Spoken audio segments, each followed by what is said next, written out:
और ये तुम्हारी एक पुरानी उसमें भी मैच हो जाएगी, कोटा की ही है। जब कोटा में क्लास 11th में गया मैं, तो पहला जहां पर घर लिया था उसका थोड़ा सा आपको डायग्राम समझना पड़ेगा, प्लॉट समझना पड़ेगा कि वो घर कैसा था नक्शे में, फिर आप मेरी बातों को सीधा सीधा रिलेट कर पाएंगे। ठीक है? हाँ, यहां पर मकान मालिक खुद रहता था, ग्राउंड फ्लोर की बात है, तब तक फर्स्ट फ्लोर उन्होंने बनाया नहीं था। पीछे एक कमरा यहां था, बीच में एक बाथरूम, एक वॉशरूम और एक कमरा ये।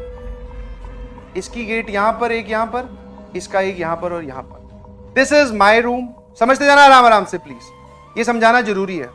यहां पर फिर मेन एंट्रेंस आ जाती है, ये मेन गेट था। ठीक है? यहां पर मकान मालिक का घर खुद, और ये दूसरा कमरा, ये एक बाथरूम था और एक वॉशरूम था, आप समझ गए हो। ठीक है?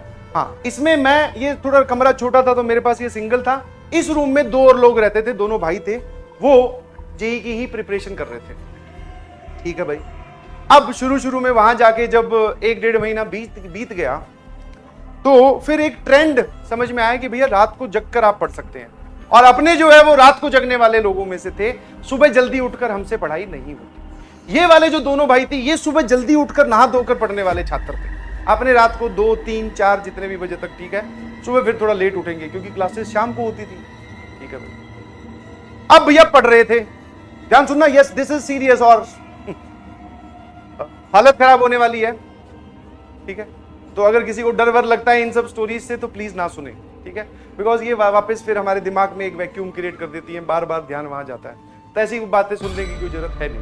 बट अगर आपको हाँ सर मजे आ रहे हैं, हमें ये जानना है, तो फिर सुन सकते हैं। तो क्या हुआ, रात को फिर वही पढ़ना स्टार्ट किया, लेट तक 2-3 आराम से बच जाते थे।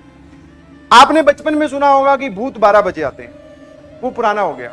आजकल जो लेटेस्ट टाइम चल रहा है मार्केट में, दैट इज भूत 12 बजे नहीं आते हैं जी, वो प्राइमरी एक्टिवेट होते हैं 3 से लेके 3:30 बजे के बीच में। 12 बजे वाला गया, वो बहुत पुराना है, जब हम बहुत छोटे हुआ करते थे। आजकल सर 3 से लेके 3:30 बजे के बीच में। अब ध्यान सुनना, थोड़ा सा और प्लॉट समझा दूं।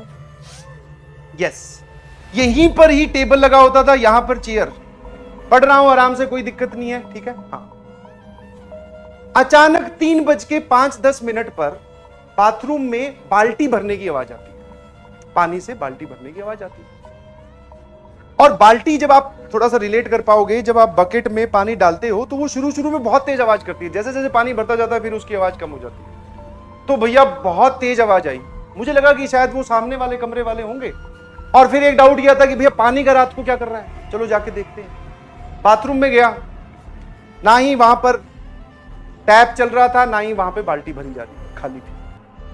मैंने कहा यार ये गजब है, पर आवाज अभी भी आ रही है, ये सही है। तो थोड़ा सा ऐसे अजीब लगा, डर वर तो नहीं लगा, थोड़ा अजीब लगा। यही सेम सिनेरियो अगले दिन फिर हुआ, यही सेम सिनेरियो अगले दिन 3-3:15 बजे के आसपास, वो वापस बाल्टी भरने की आवाज है। मैंने कहा यार ये कौन है जो रात को 3 बजे बाल्टी भर रहा है, दिन में भरो ना भाई, क्या दिक्कत है। ठीक है? तो फिर हुआ ये, फिर मैं बाथरूम में गया, मुझे कोई नहीं दिखा, इधर उधर देखा, कुछ नहीं मिला। ये बात फिर मैंने इन दोनों लड़कों को बताई। मैं कहा भैया ऐसा है कि तुम लोग जल्दी सो जाते हो, अलग बात है, पहले इस समस्या का समाधान करें कि ये 3 बजे रात को कौन बाल्टी भर रहा है। अच्छा, एक और मजे की बात, जिस दिन मुझे रात को बाल्टी भरती हुई सुनाई देती थी, उस दिन सुबह जब ये लोग उठते थे बाथरूम में, हम तीनों की बाल्टियां भरी हुई मिलती थी। सच बोल रहा हूं, मजाक नहीं कर रहा हूं। मैं तो सुबह बहुत लेट उठता था, उससे पहले ये लोग उठते थे, तो ये बोलते थे कि हाँ भैया हमें जो है वो बाल्टी पूरी की पूरी भरी हुई दिखाई देती है, हाँ भरी हुई मिल रही है। उसको ये नहीं भरते थे, ऑलरेडी भरी हुई है। मैंने कहा यार ये तो जोरदार है। फिर डिस्कशन हुआ आपस में, इन्होंने बोला कि चलो आज हम भी जग लेंगे 3 बजे। फिर 3 बजे अगली रात को फिर बाल्टी भरने की आवाज आई, बाथरूम में गए, कोई नहीं था, सो गए अपने अपने पे जाके। ठीक है, अपने अपने कमरों में जाके सो गए। ये बात हमने डिस्कशन की। फिर अगले दिन मकान मालिक से, मकान मालिक में एक बूढ़े इंसान थे, अंकल, एक आंटी, उनके बेटा और उनकी बहू रहती थी बस। ठीक है, बच्चा बहुत छोटा था। तो अब ये बात उनसे डिस्कस की, क्योंकि उनका भी बाथरूम यहीं कहीं था। मैंने कहा ऐसा तो नहीं है कहीं आप रात को 3 बजे बाल्टी भरते हो? तो उन्होंने बोला हाँ, बोले अपने ससुर जी को बोलते हुए कि हाँ वो पापा भरते हैं रात को 3 बजे बाल्टी। मैंने कहा रात को 3 बजे क्यों भरते हैं? बोले उनकी पुरानी आदत है। मैंने कहा अच्छा। फिर मैंने कहा वो 3 बजे बाल्टी भर के करते क्या? बोले वो उनका ऐसा रहता है कि पानी आने वाला है या फिर टंकी में सुबह पानी आएगा तो उससे पहले पानी निकाल लेते हैं जितना हो सके, ताकि वो टंकी वापस से भर जाए, पूरा पानी प्रॉपर्ली यूटिलाइज हो, इसलिए वो रात को उठते हैं तो 3 बजे बाल्टी भर लेते हैं। फिर मैंने कहा हमारी बाल्टियां कौन भर जाता है? बोले कि वो तो मैं भरती हूँ आके, वहां से पानी इकट्ठा करते हैं। मैंने कहा ठीक है। मैंने कहा बहुत सही। मैं कहा फिर बताया उनको कि हम तो डर गए थे, रात को 3-3 बजे बाल्टियां भरी जा रही हैं, समझ नहीं आ रहा है। ठीक है भाई, ये कहानी का एंड हो गया। चले गए, फिर 1, 2, 10, 15 दिन बीते, फिर बारी आई किराया देने की। ध्यान सुनिएगा प्लीज, अब थोड़ा थोड़ा डर लगेगा। बारी आए किराया देने की, मैं घर में गया। मेरी इच्छा थी उस आदमी को देखने की जो 3 बजे बाल्टी भर के उठने के, मतलब रात को 3 बजे उठकर बाल्टी भरते हैं। मैंने कहा देखो एक बार। तो मैं जब वो उन दीदी को किराया दे रहा था, मैंने बोला अंकल कहाँ है? बोले अंकल की तो डेथ हुए 2.5 साल हो गए। मैंने कहा है? सही सही बताओ, आप ऐसे मत बोलो, मुझे डर लगता है, आप क्या बोल रहे हो? बोले हाँ उनकी डेथ हुए 2.5 साल हो चुके हैं। मैंने कहा आप अभी कल परसों तो मुझे बोल रही थी कि बाल्टी अंकल आके भरते हैं। बोले हाँ वो बाल्टी भरने आते हैं।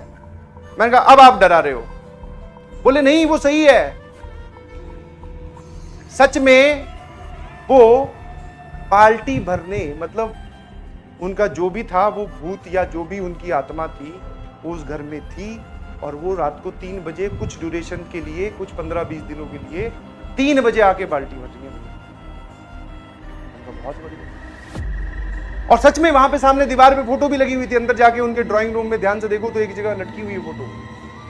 दादी जी हैं, दादाजी गायब हैं। ये बात फिर उनसे डिस्कस की दोनों लड़कों से। मैंने कहा कितनी देर और रुकोगे इस घर में? बोले कि कुछ नहीं, हम तो रुक जाएंगे, हम तो 2 भाई हैं, तू बता। मैं कहा भैया आज रात रुकूंगा सिर्फ मैं, और अपना सारा सामान लेके तुम्हारे पास शिफ्ट हो रहा हूँ। रात को सोएंगे नहीं, सुबह उठ के सोएंगे, ठीक है? क्योंकि इट इज ऑलरेडी ट्रू कि वो यहीं पे रहते हैं और यहीं पे घूम रहे हैं आजकल, बाल्टियां भर रहे हैं, तो अपनी बाल्टी उनके हाथ ना आ जाए, कहीं भर ना दे। बस वो दिन था, और उसके बाद में तुरंत अगले ही दिन खाली। ठीक है? तो अब तुम भैया इससे खुद अंदाजा लगा दो, जितना मैंने देखा सारा तुम्हें बताया। अब होते हैं कि नहीं होते हैं, कहां दिखते हैं, दिखे नहीं, हमें एहसास हुआ, और एहसास भी बहुत दिनों बाद में हुआ। समझ पा रहे हो? ठीक है? हाँ, फिर उसके बाद में भैया हनुमान चालीसा 24 घंटे। घर में जाने की हिम्मत नहीं हो रही, कैसे जाएं, क्या करेंगे घर में जाके? मैंने कहा भैया तुरंत बदलते हैं घर, और फिर शिफ्ट कर लिया फटाफट। समझ में आया? तो आप लोग भी बच के रहिएगा।